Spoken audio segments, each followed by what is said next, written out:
I took ballet lessons as a really little kid. I want to say, gosh, it was before I was in kindergarten. So Baird Ballet, which is over there, I don't know if it's still there or not, but it was by La Scala. So, I mean, just not trying to find parking. Parking was still not too bad back then. But I also went to preschool at First Presbyterian, and that's just like a block over.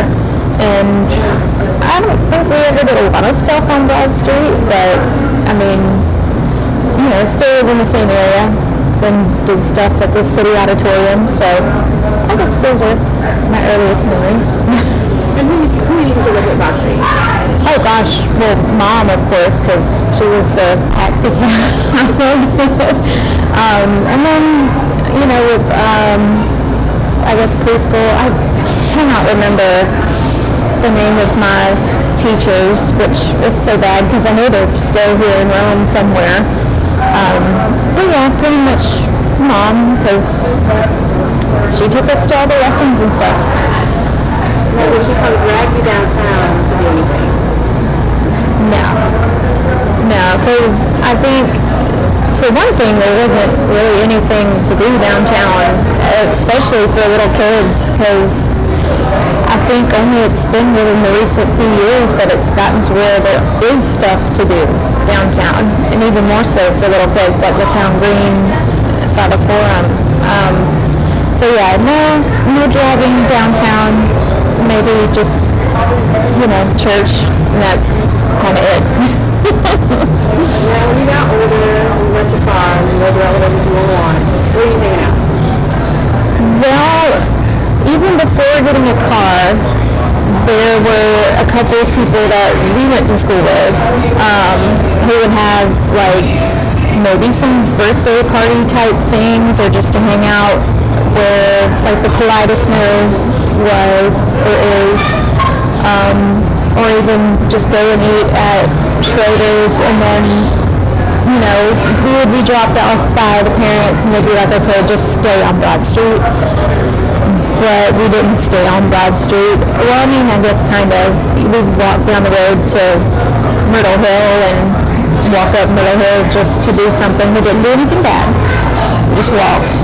We were behaved. So was that illegal, like a person? Yeah, no, I didn't. Maybe some of them did at one point, but for us, we were just walking to do something. But, now when we finally had a car, band camp, we would always come over here and eat lunch, because it was, again, something to do, or we were cool, we went to eat lunch on Broad Street, But yeah, I think that's really just the only thing, if we ever did anything, was just walk around, because there wasn't much else to do. And there still isn't, I think, a lot else to do for people in high school or anything. I think that's something that they talk about all the time, is trying to find something instead of just hanging around on the corner looking mischievous. So what changes have you noticed on Broad Street as you got older? Definitely, there has been a lot more effort put in by, I think, the downtown authority. I don't know if that's the right name for them. There's been a lot more effort by the city as well, just to add restaurants, make things more pedestrian friendly, add events like the block parties on, it's the first Friday type things that they do every now and then. And then things like, what was it, a few weeks ago, like the Fiddlin' Fest or something, or... Is that what that was? I was and was so confused about why I was blocked up.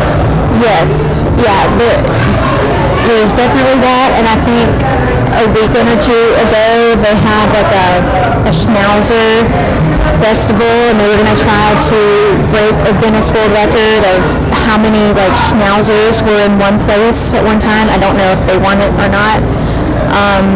But yeah, things like the farmers market over behind the cotton block, and they've definitely gotten a lot more people to participate just in trying to make the downtown area so much better. Because my mom talks about when she was younger, coming down here, and you would kind of drive around and they'd be just places were boarded up. I think the Partridge restaurant over by the Soto Theater was like the only thing that you could really do, and then that was it. So it's definitely improved. What are some changes you'd like to see on Park Street? I think I just filled out a survey or something like this. I definitely think that the people around here need to take examples from places like Woodstock and Marietta. They have a lot more, I think there's a lot more open-mindedness down there. I think we've got a lot of people that are still more conservative, perhaps, if that's a good way to put it. People need to be more open to bars. They need to be more open to things that aren't, ice cream shops or little kid boutiques, there needs to be stuff that you can do later at night, because I think like after 8 p.m. It's kind of blah. So, and even businesses on Broad Street, I think it'd be great, some of these newer businesses that have opened, they close at 5. So I think most of your business would, not most of it, but so much more business could happen if you had later hours. So, and I think they have made an improvement. I think they recently passed a measure that allows open, what is it? The open container. Yeah, if you walk around, I think on like the weekends, which is cool. And I don't want to make it sound like I'm an alcoholic or something, talking about all this drinking and stuff, but I think changes like that are in the right direction to bringing more people in and just kind of having more open mind about all sorts of types of people that want to come and hang out.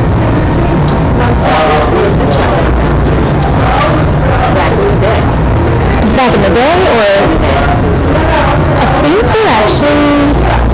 I remember all that stuff about the sex store that opened in the old town. So, I forget what it was called first, but the Frisky Biscuit on 53, I think that was like the first big one that I know of. And so the same people that opened the Frisky Biscuit, which I know of some people who thought that was a restaurant and they tried to not quite. The same people, who opened that one, opened the Love Library. And oh my gosh, so many people got up in arms about it, and there's so many other things in the world to be concerned about that people were upset. I just found it really funny that back in the day, we had a station right here downtown. Was it? I don't know how overt they were about it.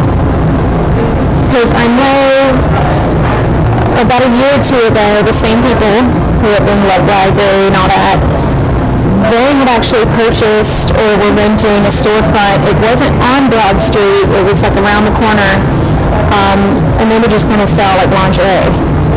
And I don't know exactly what happened, but some measures were passed, like, they extended a meeting or something late one night and were like, oh, we're going to pass this measure to prevent certain shops of this kind from being able to be open within the downtown area, something like that. I think this particular shop was like early 60s or 70s. I had to check out my notes, but there was a legit shop right here on Broad Street.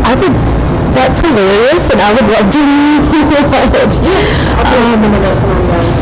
And if I'm not mistaken, there used to be a brothel, back, and I'm being like, back. Before any of my parents were ever thought about or existed. Yes. There was a brothel. I forgot what the madam's name was, but.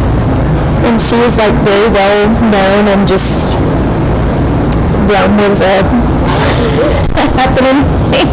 Wasn't happening. Yeah. Well, the Solar Theater, I know you mentioned that. What do you remember about the Solar Theater? What's your first memory of ever going there? I really I don't remember really being there as a child. I feel like I think one of the first memories would be like when we had some classmates in high school who were in Cats. Yeah, and I don't remember who I went with, but we went and saw them in Cats, and it was really cool. But I don't think I can't remember if any of my ballet recitals were ever at the Solar Theater. They were all mostly at the City Auditorium. But I do know, and I do hope I'm not mistaken, I'm pretty sure that's when my grandmother met my grandfather, back in the 50s, 40s or 50s, something like that. Yeah. So I just know that it's been here forever, and there's been a lot of efforts over the years to try and preserve it. And I think, what is it, the International Film Festival, they do a lot of stuff over there, but otherwise it was just there. It was the first time that you were there here to have the coffees.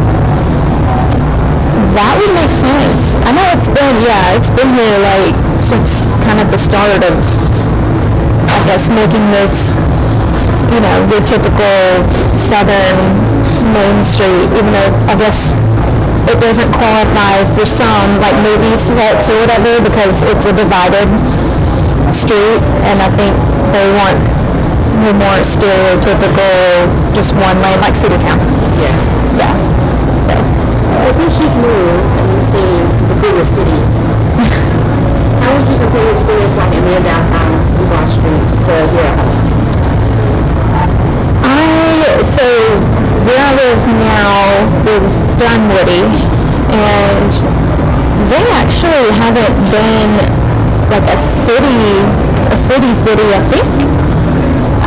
think it was 2008 or something. That's actually when they became official. I could probably be very wrong about that, but they don't really have a downtown. They don't. It's I think I read recently that they're going to try to make efforts to kind of bring that together, because for them it's just a bunch of little shopping centers, kind of, with shops, and there's convenience stores and all this other stuff kind of blocking the, accessibility of just being able to walk, kind of here in Broad Street. And I guess, the closer you get to Atlanta, there's not really places like this. I think that they may take some smaller community areas and try to build them into places like this, but I think over the years that was not their concern down there. I think they were just worried about, I'll say they were worried about infrastructure, but I know there's concerns about all that stuff now, like the sewage and stuff, but it's definitely not like it is here. This has more of the small town feeling, which is definitely a lot more appealing and safe, in my opinion. So you went off to college, you graduated, you left here, and you came back. What was something that surprised you when you came cruising downtown or going down Broad Street that you said people change? Didn't think would change. I guess growing up and not really understanding how business works and even how city politics and things like that work, I guess I never really thought about improvements that could be made to the area. But as I was driving through, because I would come up by Darlington, up South Broad, and then make my way to Western that way, but even just driving through that little part of Broad Street every other week, started noticing, there's more and more people moving out. There's more restaurants that you can come and enjoy. There's more, there's a lot more attention being made to benefit small businesses and things like that. So now that I'm older and understand that a little bit more, it's okay, that's good. We like that investment. I want to go back to your childhood, going up to Middle Hill. What do you want to do in the Middle Hill? It was just something to do. You know what? I don't feel like in school we really learned all that much about Myrtle Hill, and it's a really, maybe there was a couple of things mentioned, like I think we did a field trip to the Area History Museum, but I don't feel like we really talked much about Myrtle Hill, and it's a really cool place just to walk around. I actually have oh man, yeah, that would be my uncle, even though he was only alive for like a few months. Like, just, he died as a baby, and so my family who did grow up here and have family and all that good stuff, that was one of the places where I guess they had to pick from, because I don't think there was a bunch of other cemeteries and places around that were good to bury folks at. So I do have a relative buried on Myrtle Hill. I don't know where his grave is, though. I'd have to ask my grandmother. So the first cemetery was over there where Applebee's is. Oh, yeah. So that pool, and the dudes who own, if I'm information right, the dudes who own Myrtle Hill, I think it was the top half is what the city bought, and then about the bottom half and the back half, and in it is the city started. Yeah, because I know now it's definitely full. Well, I say that. I know there's the mausoleum, and then I think a few years ago something came up, and there was actually a family here in Rome that had a few plots open up and available for sale. And I want to say they were like charging people like over $100,000 or something to have those, which, I mean, that would be really cool because it's such a pretty area. Not $100,000 and something worth, but yeah, I mean, but no, just walking around and seeing everything, and again, we were not being rude or anything like that. It's just, let's walk all the way up to the top, look over here, and then walk back down, and then walk on Broad Street. Because that's really all we did. I already was breaking my mother's rules by leaving Broad Street, and I knew if I did anything more than that, she was like, you do realize that I know people everywhere, and if they see you, they will tell me. And it's true. There's been people, when we were just walking down Broad Street, oh, I saw Catherine the other day with a bunch of kids. Yeah, she's supposed to be there. Okay, never even saw these people drive by or anything, but Mom knew. And I remembered that, and I still remember it to this day because it still happens. Well, now that you're older, you can cruise along. What shops do you see that you're like really curious, like that you used to look at now? Like new stuff, or old stuff that you like passed by but you just never went in? never went in. I don't know. I mean, because it's always been a favorite of mine to go into Paula's, but, you know, and they, of course, have grown so much, but it's kind of hard to go in there now because, one, I want to buy everything, and two, I always feel like I'm being stopped. But,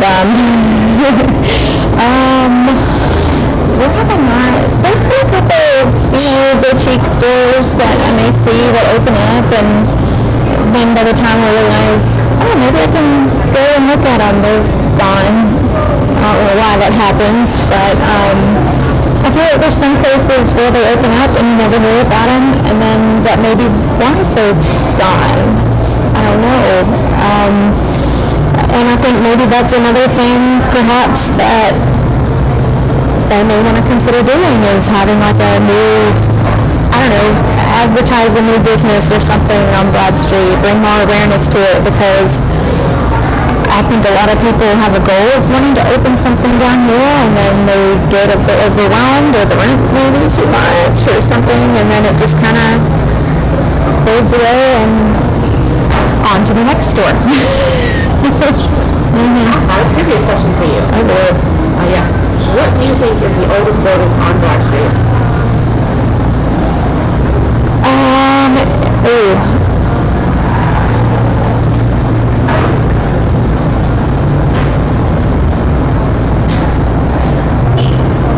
Is it across the street, maybe, or maybe down a little? Because it used to be a hospital.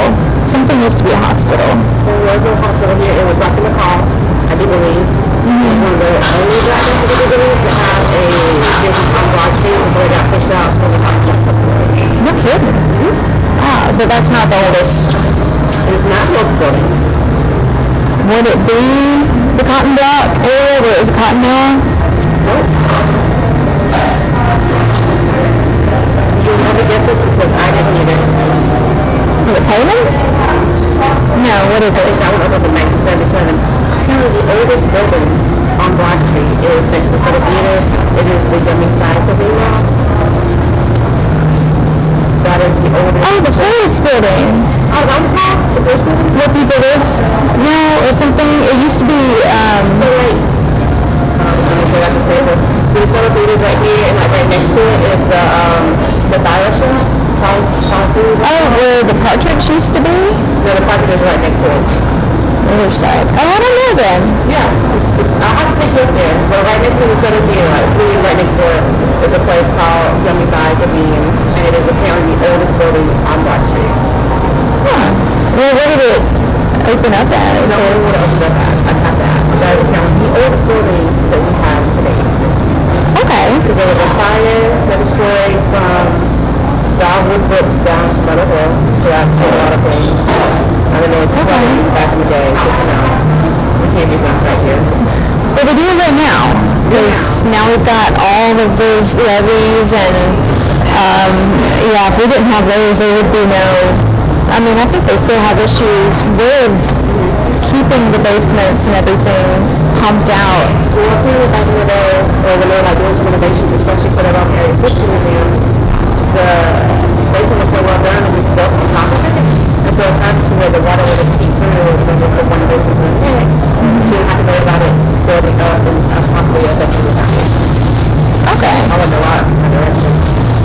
Well, and I know, and I've still never done this, and every time I think about it and I see the ad come up to do the tour, I'm like, oh man, but they do like underground tours, and I think the History Museum may be included, and how there's certain businesses that used to be the storefront, but when they were trying to rebuild, especially after that massive flood, I guess, yeah, the second floor kind of became the first floor, and that would be a really, really cool tour to do, and I cannot remember ever when they do them. I want to say it's April through September, so we kind of missed it this year, but I'm going next year. And you know, they also do tours here on Broad Street as well of some people who live in the lofts and have some of the top floors of some of these buildings that they have made into residences, and apparently that's a really cool tour as well. So, and the reason why I mentioned across the street being a hospital, I thought it was a hospital, is because I think somebody's apartment, they mentioned that, and then there's also maybe a couple little nooks and crannies that used to be used for, you know, Prohibition era stuff, so that's something that we need to do as well. That'd be cool. So I think my final question is, yay I-75 cruising that street. Do you think it has affected Broad Street or Rome in any way, good or bad? You mean like not having the direct access? Like not having direct access, but maybe the people who somehow like pass through. Do you think it's maybe helped Broad Street grow because people are seeing it? Just what are your thoughts on I-75 and us? So I think it was the Rollins family whose farm, they have the property that has essentially prevented a direct spur off of 75 to being directly to Rome, because, you know, it's conflicting because, yeah, I think having a direct, like actual interstate access could be beneficial. Then, of course, there's always the added traffic, and I definitely don't think our infrastructure here in Rome could handle that additional traffic. I mean, they're already wanting to repair the bridges over there near where, like, Kmart used to be. And that's going to take years, and they're already estimating just the amount of traffic that that's going to cause, just diverting it from just repairing that bridge over, is it the Etowah? I think. No. Yeah. Etowah. them, yes. But I think there are also a lot of events that occur that bring in people from out of town anyways. I know people like to diss on all the tennis stuff, all the tennis courts, but there have been a number of events that have gone on over there, and I hate that it is so far over there in near Mount Berry, because people aren't seeing the activity like they used to at the tennis center, right across the river. But they have so many events that bring in people from out of town, and I think there's even collegiate events that come and they bring people and they do tournaments over there. Peach State is a great example too at the football stadium. So many people from out of town come over. And then what was it? The NAIA football or whatever. That was a pretty happening thing before they decided not to do it anymore. Whether or not that has anything to do with one of the many colleges in our area changing some of their policies. Shorter cost. But again, all these colleges, there's so many great educational opportunities, and our medical system is so, we have so much here compared to some of these more rural areas around it, and so that brings people around. So I think we're okay. And of course, there's always the thought that if you had that interstate access, that could possibly increase crime in the area. I don't know how accurate that would be, but I think for now we're okay, because we've got 411. It's a it's a 4-lane highway. Eventually we'll finish 140, over by Adairsville, and that's going to be pretty much the same. So I think we're doing just fine without it. So yeah.